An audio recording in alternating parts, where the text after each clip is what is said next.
Hello friends, welcome to my channel Study with Sujit. आज आम आप गोटे बहुत इंपोर्टाट टॉपिक ना हूँ आम कौन कृदंत और तद्धित। कृदंत और तद्धित आम पढ़ा। प्रथम कृदंत देखा तापर तद्धित देखा। यही टॉपिक टी तुम परीक्षा पॉइंट ऑफ व्यू रो बहुत इंपोर्टाट जोटा कि तुम कि 3 ରୁ 4 मार्क ये टॉपिक रो आसे। तो सब कॉम्पिटिटिव एग्जाम रे सीटी हो बीड हो ओएसएससी सीजीएल जेकोसी एग्जाम होना कहीं आप बहुत इंपोर्टाट ए टॉपिक टे भल भाव बुझे आउ पढ़ीदे मन रही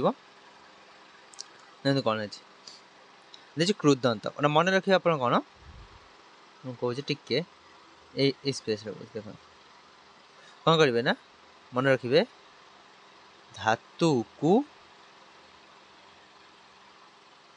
सप त आर माने कौन आप बुझे धातु सहित कृदंत मिसिले आमर कौन सॉरी धातु सहित प्रत्यय मिसिले आमर कृदंत हेबो। मन रखिए धातु सहित प्रत्यय मिसिले कृदंत हेबो आ शब्द सहित प्रत्यय मिसिले कौन हेबो ना आमर तद्धित हेबो। जानले धातु युक्त प्रत्यय मिसी आमर कौन हेबो ना कृदंत आउ शब्द सहित प्रत्यय मिसिले आमर तद्धित हेबो। जानि पारले ये देखो शब्द गठन पर धातु सहित प्रत्यय युक्त होता है। यही प्रत्यय को आम कृत प्रत्यय कहवा। तो कृत प्रत्यय युक्त शब्द को आम कृदंत बोली कहवा। जानिपारे धातु सहित प्रत्यय मिसिले आम कृदंत कहवा।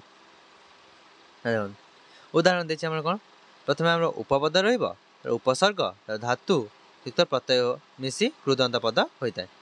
जानले कौन गम अन्न कौन है गमन गम हूँ धातु गम धातु अन्न प्रत्यय सहित मिसी गमन शब्दटी है। जापारे से भाई आम गोटे देखो आ गम अन्न आटा कौन आटा ये आम उपसर्ग जाऊँगी गम अन्न आगमन तार आसला कला कर कला हूँ उपपद अटा करटा हूँ धातु अटा हूँ कलाकार। जापारे मिसी कौन ना कलाकार।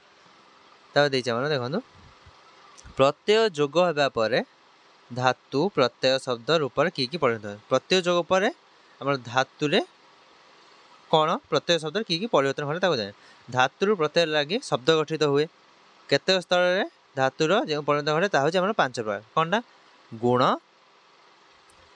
गुण वृद्धि लोप आगम आदेश। प्रथम आम कौन देखा गुण गुणटा कौन ना धातुरे थिबा हर्षई बा दीर्घ स्थान ए हर्ष बा दीर्घ स्थान ओ एवं रु स्थान अ रहा गुण कहवा। देखो ये उदाहरण दीजिए कौन ना विद युक्त अ कौन है वेद आम पचार कौन ना गुण कौन दे हर्षई बा दीर्घ स्थान ए हम ये बर हर्षईकार थी कौन ना ए जापारे से नी और न है कौन नयन एठारे हर्ष स्थान ए है कारण हर्ष स्थान ए है ए हो अन्न मिसी आपणकर नयन है जापारे से भाया आम गुण गला गुण पर वृद्धि लोप आगम आदेश। वृद्धिटा कौन ना ये देखो वृद्धि वृद्धि हूँ अ स्थान आ हेबा हर्ष बा दीर्घ स्थान अई हेबा हर्ष बा दीर्घ स्थान औ हेबा एवं रु स्थान आर हेबा। सेठी कौन ना हर्ष बा दीर्घ स्थान ए हर्ष बा दीर्घ स्थान ओ रु स्थान अर होता कि ये कौन ना अ स्थान आ हेब हर्ष बा दीर्घ स्थान अई हर्ष बा दीर्घ स्थान औ एवं रु स्थान आर हम जमीक देखु पट युक्त अ कौन है पाठ ये पट प अ थी आ है पज युक्त अक पाचक पर अ स्थान आ हो जापारे से ध्रु युक्त ज कौन है धार्य रु स्थान आर है जी युक्त त्र जैत्र कौन ई स्थान अई है से भौ युक्त उक भावुक हर्ष स्थान औ हो संधि हर्ष स्थान आमर औ है औ हो संधि सूत्र आब हो जापारे तो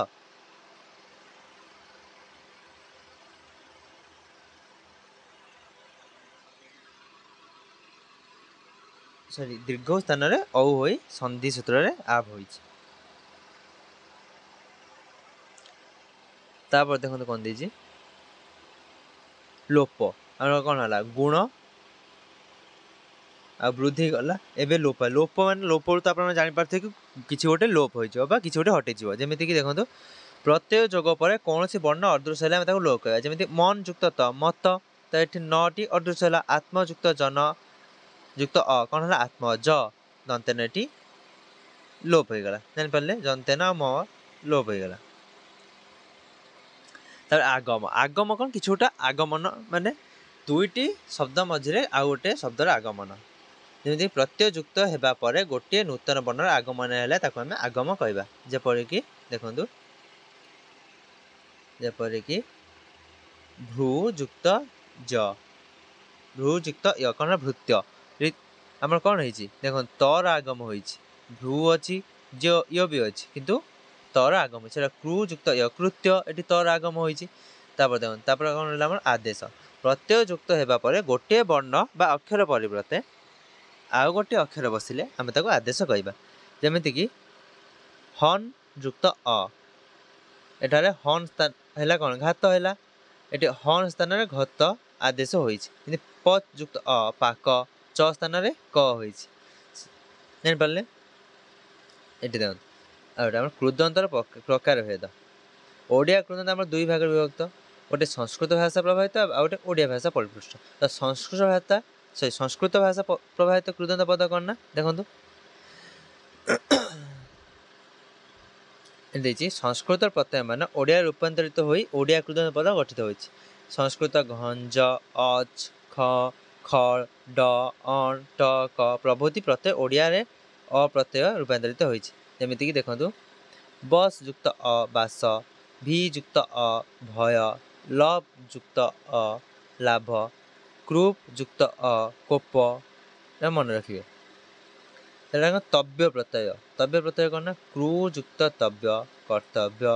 ପଠ ଯୁକ୍ତ ତବ୍ୟ, ପଠିତବ୍ୟ। ଦୃଶ ଯୁକ୍ତ ତବ୍ୟ, ଦ୍ରଷ୍ଟବ୍ୟ।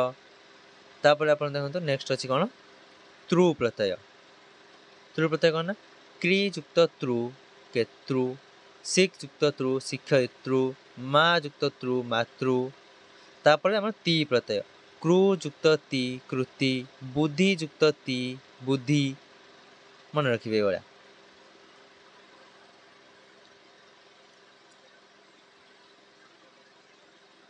କ'ଣ ଚେଞ୍ଜ ହେବ, ଖ୍ୟା ଯୁକ୍ତ ତି, ଖ୍ୟାତି। ବୃଷ ଯୁକ୍ତ ତି, ବୃଷ୍ଟି। ଆଉ ଅକ, ପଟ ଯୁକ୍ତ ଅକ, ପାଠକ। ଅକ ପ୍ରତ୍ୟୟ। ଦୃଶ ଯୁକ୍ତ ଅକ, ଦର୍ଶକ। ତାପରେ ଦେଖନ୍ତୁ ଆପଣ ଇନ୍ ପ୍ରତ୍ୟୟ। ଏଇଟା ମନେ ରଖିବେ, ଇନ୍ ପ୍ରତ୍ୟୟ ଭେରି ଭେରି ଇମ୍ପୋର୍ଟାଣ୍ଟ। ସ୍ତା ଯୁକ୍ତ ଇନ୍, ସ୍ଥାୟୀ। ବଳ। ବି ଯୁକ୍ତ ଅଳସ ଯୁକ୍ତ ଇନ୍, ବିଳାସୀ। ବର ଯୁକ୍ତ ଦା ଯୁକ୍ତ ଇନ୍, ବରଦାୟୀ। ଏଇଟା ମନେ ରଖିବେ। ଗମ ଯୁକ୍ତ ଅନ, ଗମନ। ଶ୍ରବଣ, ଶ୍ରବଣରେ ଆପଣ ଅଣ ପ୍ରତ୍ୟୟ ଭାବିବେନି, ଏଟା ଅନ ପ୍ରତ୍ୟୟ ହବ। ଅନ ପ୍ରତ୍ୟୟ ଜାଣିପାରୁଛନ୍ତି ତ। ଶ୍ରୁ ଯୁକ୍ତ ଅନ, ଶ୍ରବଣ। ସି ଯୁକ୍ତ ଅନ, ଶୟନ। ପା ଯୁକ୍ତ ଅନ, ପାନ। ଜ୍ଞା ଯୁକ୍ତ ଅନ, ଜ୍ଞାନ। ଏରା ମନେ ରଖିବେ। এটা ত প্রত্যয়। ত প্রত্যয় କ'ଣ ନା, ଗମ ଯୁକ୍ତ ତ, ଗତ।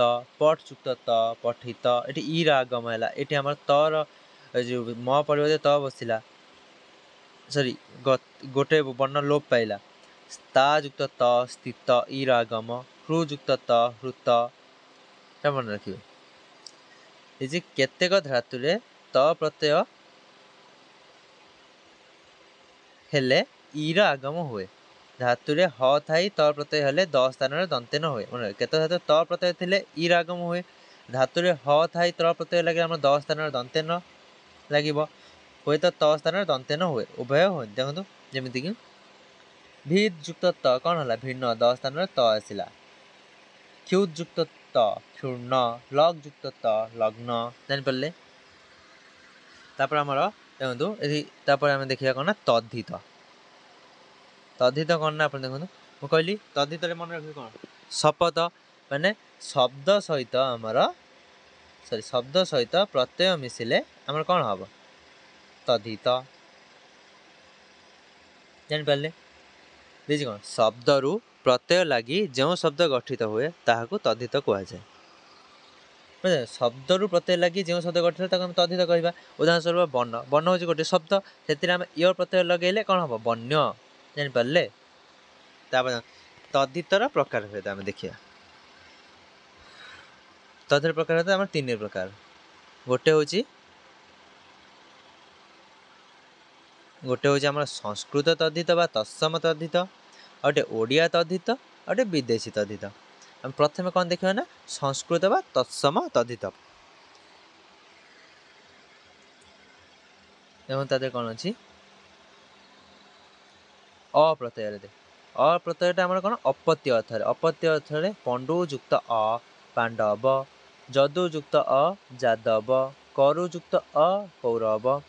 ତାପରେ ଆମର ଭାବ ଅର୍ଥରେ, ଭାବ ଅର୍ଥରେ କ'ଣ ହେବ କୁମାର ଯୁକ୍ତ ଅ କୁମାର, ଶିଶୁ ଯୁକ୍ତ ଅ ଶୈଶବ। ତାପରେ ଦେଖନ୍ତୁ ଲଘୁ ଯୁକ୍ତ ଅ ଲାଘବ, ରଜୁ ଯୁକ୍ତ ଅ ଆର୍ଜବ। ତାପରେ କ'ଣ ନା ନିବାସ ବା ଜାତ ଅର୍ଥରେ ମଗଧ ଯୁକ୍ତ ଅ ମାଗଧ, ଭୂମି ଯୁକ୍ତ ଅ ଭୌମ, ଅରଣ୍ୟ ଯୁକ୍ତ ଅ ଅରଣ୍ୟ। ତାପରେ ଆମର କ'ଣ ଆସିବ ସମ୍ବନ୍ଧ ଅର୍ଥରେ ନିଶା ଯୁକ୍ତ ଅ ନୈଶ, ଜନ୍ତୁ ଯୁକ୍ତ ଅ ଜାନ୍ତବ, ସିନ୍ଧୁ ଯୁକ୍ତ ଅ ସୈନ୍ଧବ, ଭରତ ଯୁକ୍ତ ଅ ଭାରତ। ଜାଣିପାରିଲେ। ଯୁକ୍ତ ଅର୍ଥରେ ବିଶାଖା ଯୁକ୍ତ ଅ ବୈଶାଖ, ଚିତ୍ରା ଯୁକ୍ତ ଅ ଚୈତ୍ର, ଭଦ୍ରା ଯୁକ୍ତ ଅ ଭାଦ୍ର। ତାପରେ ଆସିବ ଆମର ଜ୍ଞାନ ଅର୍ଥରେ, ଜ୍ଞାନ ଅର୍ଥରେ ସବୁ ଅପ୍ରତ୍ୟୟ ବ୍ୟାକରଣ ଯୁକ୍ତ ଅ ବୈୟାକରଣ, କୁଶଳ ଅର୍ଥରେ ବିଦ୍ୟା ଯୁକ୍ତ ଅ ବୈଦ୍ୟ, ସ୍ୱାର୍ଥ ଅର୍ଥରେ ବନ୍ଧୁ ଯୁକ୍ତ ଅ ବାନ୍ଧବ, ଚଣ୍ଡାଳ ଯୁକ୍ତ ଅ ଚଣ୍ଡାଳ। ଜାଣିପାରିଲେ। ତାର ଅପ୍ରତ୍ୟୟ ପରେ ଆମର ଆସିବ ଇ ପ୍ରତ୍ୟୟ। ଇ ପ୍ରତ୍ୟୟଟା ଅପତ୍ୟ ଅର୍ଥରେ ଦଶରଥ ଯୁକ୍ତ ଇ ଦାଶରଥୀ, ସୁମିତ୍ରା ଯୁକ୍ତ ଇ ସୌମିତ୍ରୀ, ପବନ ଯୁକ୍ତ ଇ ପାବନୀ। ଏସବୁ ମନେ ରଖିବେ। ତାପରେ ଦେଖନ୍ତୁ ଶରୀର ଯୁକ୍ତ ଇକ, ଏଟା ହେଉଛି କ'ଣ ଇକ, ଇକ ପ୍ରତ୍ୟୟଟା ଆମର ସମ୍ବନ୍ଧ ଅର୍ଥରେ ଶରୀର ଯୁକ୍ତ ଇକ ଶାରୀରିକ, ସମୁଦ୍ର ଯୁକ୍ତ ଇକ ସାମୁଦ୍ରିକ। ତାପରେ ଆମେ ଦେଖିବା ଜ୍ଞାନ ବା ଅଧ୍ୟୟନ ଅର୍ଥରେ ସାହିତ୍ୟ ଯୁକ୍ତ ଇକ ସାହିତ୍ୟିକ, ଗଣିତ ଯୁକ୍ତ ଇକ ଗଣିତକ। ଏସବୁ ଇକ ପ୍ରତ୍ୟୟ। ତାପରେ ଆଚରଣ ଅର୍ଥରେ ଇକ ପ୍ରତ୍ୟୟ କ'ଣ ନା ଧର୍ମ ଯୁକ୍ତ ଇକ ଧାର୍ମିକ, ଆତ୍ମା ଯୁକ୍ତ ଏଟା ହେଉଛି ଆମର ଇୟ ପ୍ରତ୍ୟୟ। ଆଉ ଗୋଟେ ତାପରେ ଇୟଟା ଆମର ସମ୍ବନ୍ଧ ଅର୍ଥରେ କ'ଣ ଆତ୍ମା ଯୁକ୍ତ ଇୟ ଆତ୍ମୀୟ, ବିଦେଶ ଯୁକ୍ତ ଇୟ ବିଦେଶୀୟ। ଜାଣିପାରିଲେ। ତାପରେ ଦେଖନ୍ତୁ ସେ ଇୟ ପ୍ରତ୍ୟୟଟି ଆମର ଜାତ ଅର୍ଥ, ସେଟା ସମ୍ବନ୍ଧ ଅର୍ଥରେ ଯାଇଥିଲା। ଜାତ ଅର୍ଥରେ କ'ଣ ହେବ ଉତ୍କଳ ଯୁକ୍ତ ଇୟ ଉତ୍କଳୀୟ, ଭାରତ ଯୁକ୍ତ ଇୟ ଭାରତୀୟ। ଜାଣିପାରିଲେ। ଏଇଟା ଆମର କ'ଣ ଥିଲା ପ୍ରଥମେ ଥିଲା ସଂସ୍କୃତ ତଦ୍ଧିତ। ସଂସ୍କୃତ ତଦ୍ଧିତ ପରେ ଆମେ ତାପରେ ଦେଖିବା ଆହୁରି କିଛି ଅଛି ସଂସ୍କୃତ ତଦ୍ଧିତରେ।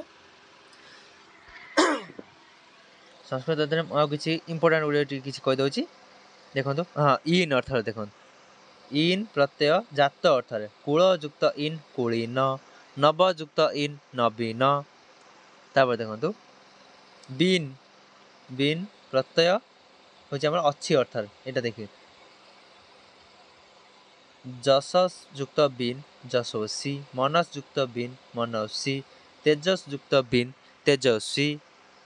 ତାପରେ ଆମର ମୟ, ମୟ ପ୍ରତ୍ୟୟଟା ଆମର ବ୍ୟାପ୍ତି ଅର୍ଥରେ ଜଳ ଯୁକ୍ତ ମୟ ଜଳମୟ, ଚିତ୍ ଯୁକ୍ତ ମୟ ଚିନ୍ମୟ। ଜାଣିପାରିଲେ। ତାପରେ ଆମେ ଦେଖିବା ଓଡ଼ିଆ ତଦ୍ଧିତ ପ୍ରତ୍ୟୟ। ଓଡ଼ିଆ ତଦ୍ଧିତ ପ୍ରତ୍ୟୟ କ'ଣ ନା ଆ ପ୍ରତ୍ୟୟ ଅଛି ଅର୍ଥରେ, ସେଗୁଡ଼ା ଆମର ସବୁ ଥିଲା ସଂସ୍କୃତ ତଦ୍ଧିତ। ଇଏ ହେଉଛି ଆମର ଓଡ଼ିଆ ତଦ୍ଧିତ। ଯେମିତିକି ଦାଢ଼ି ଯୁକ୍ତ ଆ ଦାଢ଼ିଆ, ଗଣ୍ଠି ଯୁକ୍ତ ଆ ଗଣ୍ଠିଆ ଗଣ୍ଠିଆ। ତାପରେ ଆ ପ୍ରତ୍ୟୟ ଅନାଦର ଅର୍ଥରେ କାଲ ଯୁକ୍ତ ଆ କଲା, ରଘୁ ଯୁକ୍ତ ଆ ରଘୁଆ, ହରି ଯୁକ୍ତ ଆ ହରିଆ। ତାପରେ ଆମେ ଦେଖିବା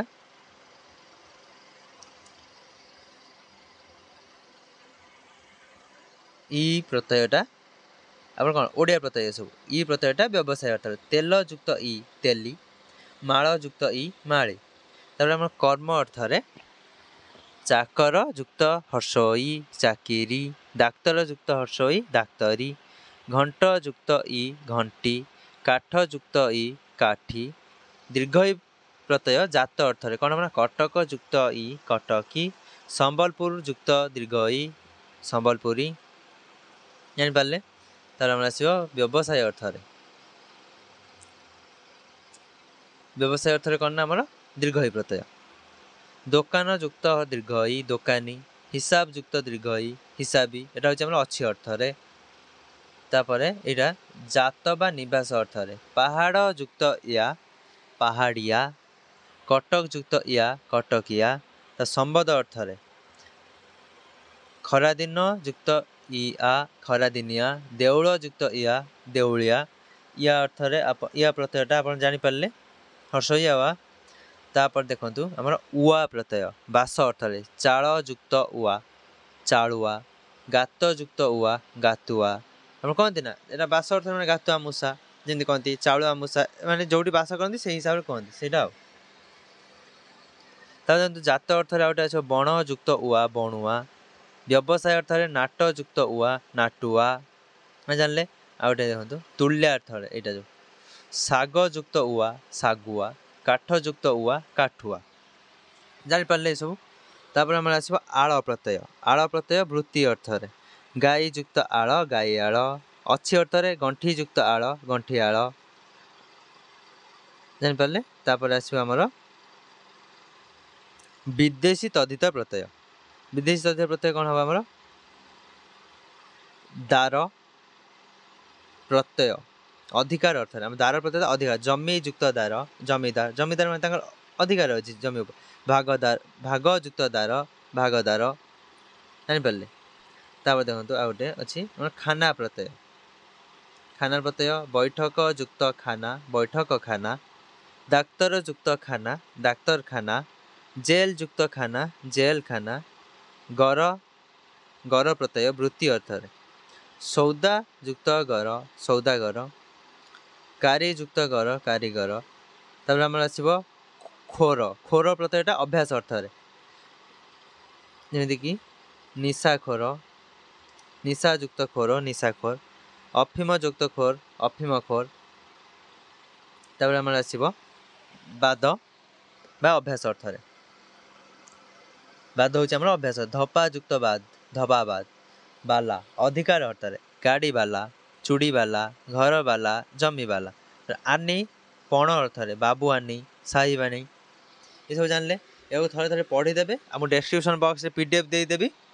ଆଉ ଯଦି କିଛି ଡାଉଟ୍ ରହିଲା ତ କମେଣ୍ଟ ବକ୍ସରେ ଜଣାଇବେ। ଆଉ ଭିଡ଼ିଓଟି ଭଲ ଲାଗିଲେ ଆପଣ ସାଙ୍ଗସାଥିକୁ ସେୟାର କରିବେ କାରଣ ସମସ୍ତେ ଏହାର ବେନିଫିଟ୍ ପାଇପାରିବେ। ଏଇଟା ବହୁତ ଇମ୍ପୋର୍ଟାଣ୍ଟ ଆପଣମାନଙ୍କର ସବୁ କମ୍ପିଟେଟିଭ୍ ଏକ୍ଜାମ୍ରେ ଏଥିରୁ 2ରୁ 3 ମାର୍କ କିମ୍ବା 4 ମାର୍କ ମଧ୍ୟ ଆସେ। ଯଦି ଭିଡ଼ିଓଟି ଭଲ ଲାଗିଲା ତେବେ ଚ୍ୟାନେଲଟି ସବସ୍କ୍ରାଇବ୍ କରି ଲାଇକ୍ କରିଦେବେ। ଜୟ ଜଗନ୍ନାଥ। ଧନ୍ୟବାଦ।